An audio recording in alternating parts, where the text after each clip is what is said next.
Hi hello అండి, అందరికీ నమస్కారం అండి. ఫ్రెండ్స్, మన వీడియోలోనే టాపిక్ వచ్చేసి రేషన్ కార్డులు ఉన్నవారందరికీ సంబంధించి మరొక ముఖ్యమైన అప్డేట్ అయితే ఇప్పుడిప్పుడే రావడం జరిగిందండి. అయితే ఇందుకు సంబంధించిన పూర్తి వివరాలైతే మన వీడియోలో తెలుసుకుందామండి.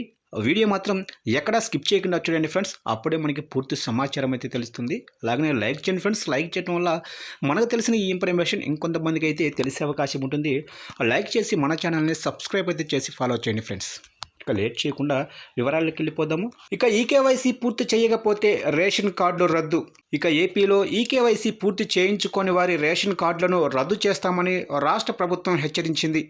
కార్డు ఉన్న ప్రతి ఒక్కరు కూడా ఈకేవైసీ చేయించుకోవాలని, లేదంటే అనర్హులుగా పరిగణిస్తామని స్పష్టం చేసింది. కాగా రాష్ట్ర వ్యాప్తంగా రేషన్ కార్డుల్లోనే సభ్యుల్లో చాలామంది ఇంకా ఈకేవైసీ చేయించుకోలేదని, డీలర్ వద్ద ఉన్న ఈపోసీ యంత్రంలో వేలిముద్ర ఇస్తే ఈకేవైసీ పూర్తవుతుందని అధికారులు తెలిపారు. చూశారు కంటే మొత్తం మీదుగా రేషన్ కార్డులో ఉన్న ప్రతి ఒక్కరు కూడా ఈకేవైసీ అంటే బయోమెట్రిక్ అప్డేట్ చేసుకోకపోతే ఖచ్చితంగా రేషన్ కార్డులు మొత్తం కూడా రద్దు చేస్తామని రాష్ట్ర ప్రభుత్వం ఒక కీలక ప్రకటన అయితే విడుదల చేసినట్లుగా తెలుస్తుంది ఫ్రెండ్స్.